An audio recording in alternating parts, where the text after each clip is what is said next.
Card دیے بغیر, report دیے بغیر, آپ بحث سنے بغیر فیصلہ پھر کیسے کر دیا؟ تو اب اڈیالہ جیل میں ٹرائل ہوگا, کیا ہم چیلنج کریں گے. مزید مشکل آپ کے لیے پڑیں گی ہوگی؟ وہ مشکلیں اتنی پڑی مجھ پر کہ آسان ہو گئی, وہ کتنی ایک مشکلیں اور ڈالیں گے, کوئی بات نہیں. لیکن بات یہ ہے کہ ہم اس آرڈر کو چیلنج کریں گے. یہ غیر آئینی, غیر قانونی اور یک طرفہ فیصلہ ہے. آپ نے انٹرا پارٹی انتخابات کرائے اور وہ یہاں پر اکبر بابر صاحب نے چیلنج کر دیا. اکبر بابر کا ہماری پارٹی سے کوئی تعلق نہیں. 2011 سے پہلے وہ نکالا جا چکا ہے پارٹی سے. وہ پارٹی کے خلاف ایک ٹول کے طور پر استعمال ہوتے ہیں. آپ نے دیکھا نہیں ہے کہ فارم فنڈنگ کیس میں کون تھا, وہ وہی پیچھے تھے, وہی پٹیشنر تھے. تو لہٰذا میرا نہیں خیال کہ ان کا کسی پارٹی سے تعلق ہے. وہ کسی کا پراکسی پروسیڈنگس کر رہے ہیں تو اس کی کوئی دقت نہیں. سر وہ کہہ رہے ہیں کہ 3 دفعہ عدالتوں سے فیصلہ آیا ہے کہ پی ٹی آئی کا. اچھا, تو اب وہ انہوں نے دیکھیں وہ تو کہتے ہیں کہ بلے کا نشان ہونا ہی نہیں چاہیے ان کے پاس, پی ٹی آئی کے پاس. وہ غلط کر رہے ہیں, وہ کسی کے ہاتھوں میں کھیل رہے ہیں. ان کا پی ٹی آئی سے کوئی تعلق واسطہ نہیں ہے. لہٰذا ان کی جانے والی کسی بھی پروسیڈنگ کی کوئی لیگل ویلیو نہیں ہے. اور جب ہمیں الیکشن کمیشن نوٹس کرے گا ہم ضرور اس کا جواب دیں گے. اچھا, ابھی آپ لوگوں نے ہم نے قانون کے مطابق پروسیڈ کیا ہے, اور قانون کے مطابق جو مجھے بتائیں وہی طریقہ کار اگر پی ایم ایل این کا ہے تو وہ درست ہے, وہی طریقہ کار پیپلز پارٹی کا ہے وہ درست ہے, وہی طریقہ کار جے یو ایف کا ہے وہ درست ہے, وہی طریقہ کار کسی اور پارٹی کا ہے وہ درست ہے.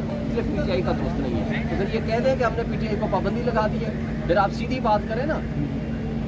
تھینک یو سو مچ. ان کا جو دشمن ہے نا, بڑے افسوس سے یہ کہنا پڑتا ہے, بڑا نیچ, چھوٹا اور بڑا گھٹیا ہے. آپ اگر سیاسی میدان میں مقابلہ نہیں کر سکتے, اتنے بونے آپ ہو چکے ہو, ریاست کے اداروں کو اپنے ساتھ ملا کے, مقتدر طبقوں کو اپنے ساتھ ملا کے, الیکشن کمیشن کو اپنے ساتھ ملا کے, کمپرومائز ججز کو اپنے ساتھ ملا کے, اس کے باوجود اگر آپ ان کا مقابلہ نہیں کر سکتے تو پھر اس میں گھٹیا کے پیچھے بات آ جائے. دوسری بات یہ ہے کہ وہ جو شخص آیا تھا وہ جس طرح لپٹا ہوا تھا کمبلوں میں اور واپس جس گاڑی میں گیا, ذرا اس کا پتہ کر لو. کل آپ کا سارا سوشل میڈیا بتا رہا ہے ایک جعلی گاڑی میں, ایک نمبر پلیٹ کی گاڑی میں بیٹھ کے جو شخص آیا ہے اس کے بارے میں تو ریاست خاموش ہے.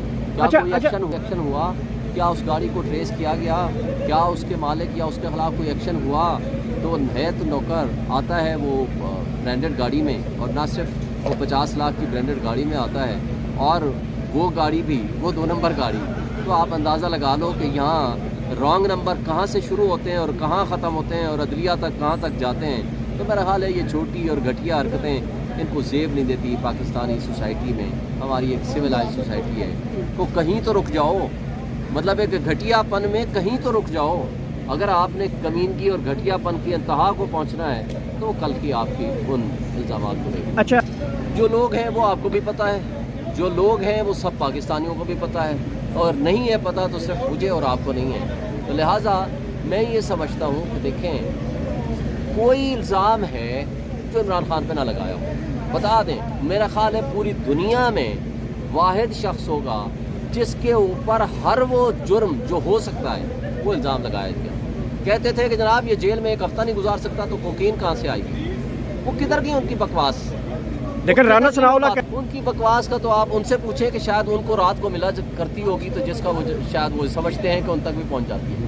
بات یہ ہے کہ یہ ساری جو حرکتیں ہیں نا یہ ثابت کرتی ہیں کہ وہ اتنے بڑے قد کے آدمی ہیں کہ یہ نہ سیاست میں مقابلہ کر سکتے ہیں, نہ ان کا گورننس میں مقابلہ کر سکتے ہیں, نہ کسی اور حوالے سے مقابلہ کر سکتے ہیں, نہ سوشل سروس کے حوالے سے مقابلہ کر سکتے ہیں.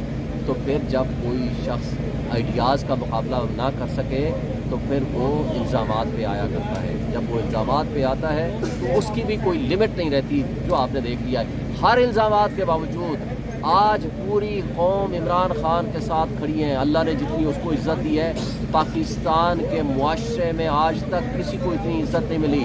یہ وہ شخصیت ہے جس کے پیچھے لوگ جانیں قربان کرنے کو تیار ہیں. وہ پھر ہمیں قرآن مجید کی آیت یاد آتی ہے, وہ تو عزت و منتشا وہ تو عزت و منتشا بے یاد الخیر ان کا